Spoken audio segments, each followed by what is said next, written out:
अस्सलाम वालेकुम नाजरीन, मैं हूं महमूद अस्कर चौधरी। यूरोप की अहम तरीन खबरों, तबसरों, तजज़ियों, कानून की इंफॉर्मेशन और इमिग्रेशन कानून में तब्दीली के हवाले से बैरून मुल्क मुकीम पाकिस्तानियों के लिए अहम खबरों पर मबनी प्रोग्राम नई सोच के साथ के साथ हाज़िर हूँ। आज की वीडियो में हम बात करेंगे, एक तारीखी फैसला दिया गया है यूरोपियन कोर्ट ऑफ जस्टिस की जानब से। इटली में मौजूद पाकिस्तानियों बल्कि गैर मुल्कियों के लिए ये एक बड़ी अच्छी खबर है कि अब वो अपने बच्चों के जो बेनिफिट्स हैं, जिसको ANF कहा जाता है, ANF, असेनियो न्यूक्लियो फैमिलियारे, उसके हकदार हो गए हैं, चाहे उनके बच्चे उनके साथ इटली में नहीं भी रहते और चाहे उनके पास किसी भी किस्म की सोजोर्नो हो, चाहे वो नॉर्मल सोजोर्नो ही हो, ज़रूरी नहीं है कि उनके पास कारतरी सोजोर्नो हो। एक इस पर हम गुफ्तगू करेंगे। इसके अलावा हम गुफ्तगू करेंगे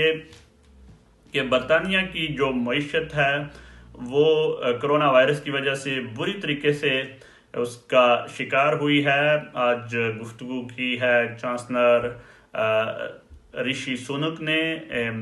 पार्लियामेंट में, और उसमें उन्होंने कौन सा पैकेज दिया है, कौन सा स्पेंडिंग रिव्यू दिया है, उस पर तफसील से बात करेंगे।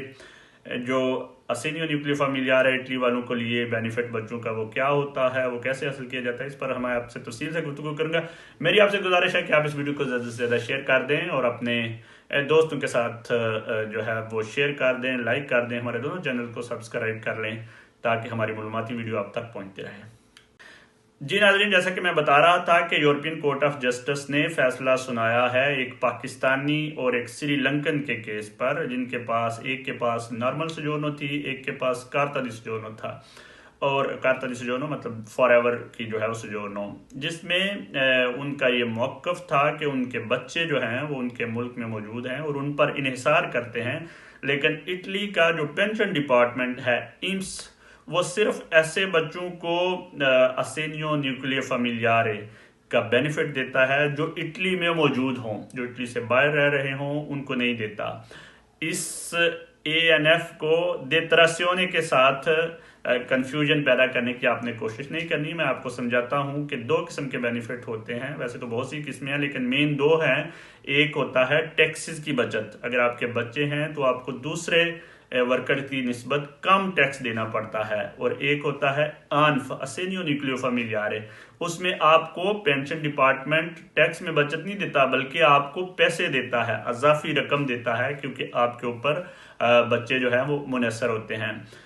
ये इटली का बाज़ ममालिक के साथ मुआहदे हैं, दो तरफा मुआहदे, जिसमें ट्यूनिस है, बोस्निया हर्ज़ेगोविना है और दीगर ऐसे ममालिक हैं जिनके साथ इटली के मुआहदे हैं, बल्कि यूरोपीय यूनियन के साथ भी, कि अगर उन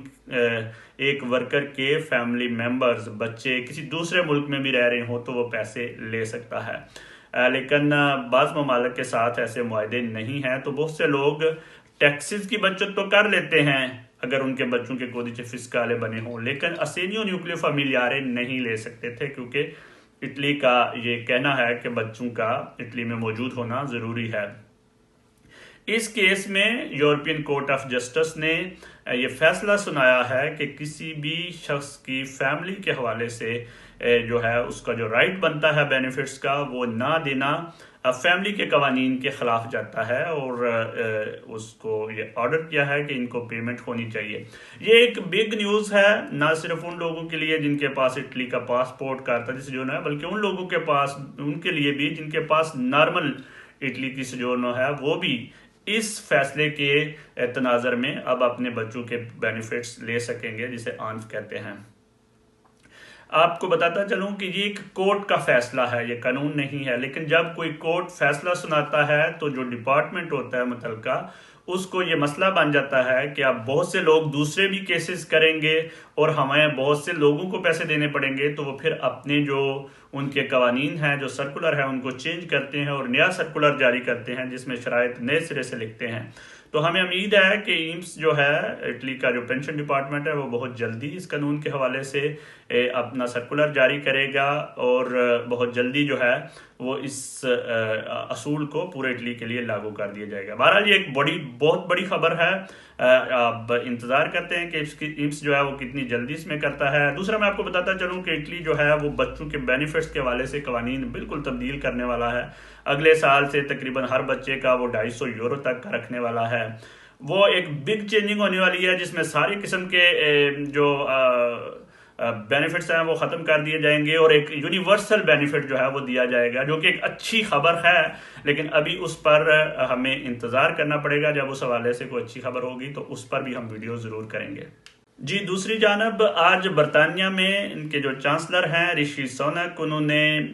آ کر برطانوی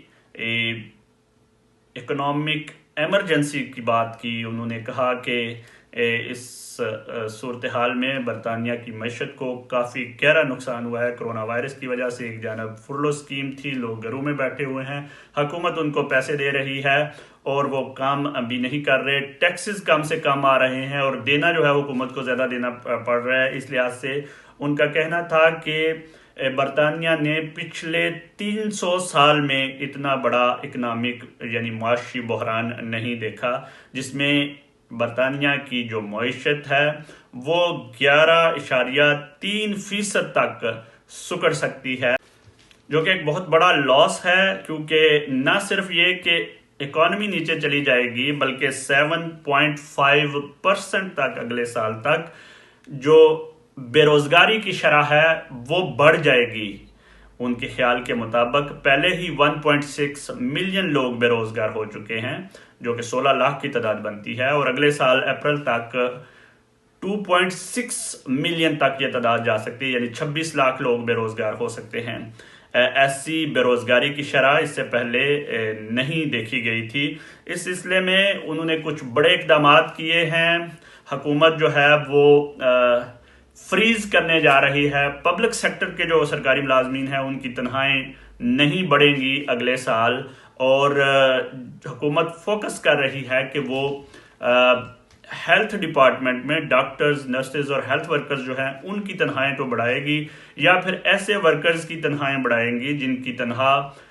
24,000 پاؤنڈ سالانہ سے نیچے ہے۔ ان کی تنخواہوں میں تقریباً 250 پاؤنڈ سالانہ کا اضافہ ہوگا۔ اس کے علاوہ جو حکومت نے وعدے کیے ہوئے ہیں کہ جو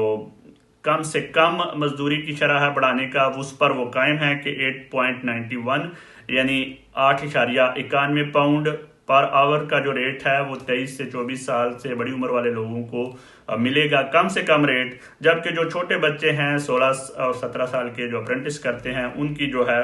ان کے بھی 4.62 پاؤنڈ تک جو ہے وہ ہو جائے گا ان کا بھی پر آور کا ریٹ۔ لیکن دوسری جانب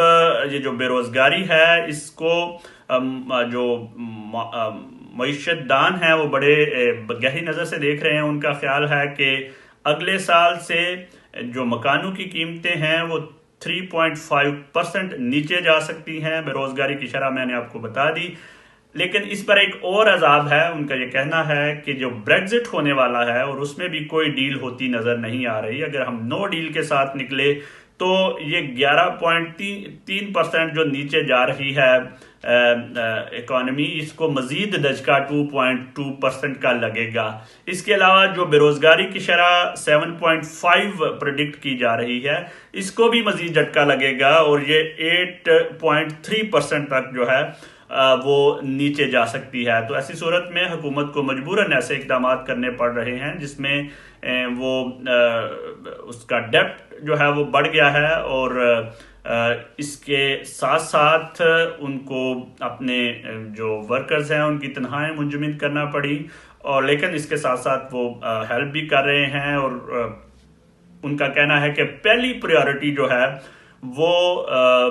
جابز کو دینے کی ضرورت ہے، کہ جتنی جلدی ملک میں جو بے روزگاری کا خاتمہ ہوگا اتنی جلدی ہی اکانومی واپس آ سکتی ہے۔ لیکن اس کے باوجود یہ اکانومی واپس آنے میں ابھی 2021 اور 2022 کے اینڈ تک ہمیں انتظار کرنا پڑے گا۔ آئندہ پھر کسی ویڈیو میں حاضر ہوں گے۔ اپنا بہت خیال رکھیے گا، دعاؤں میں یاد رکھیے گا۔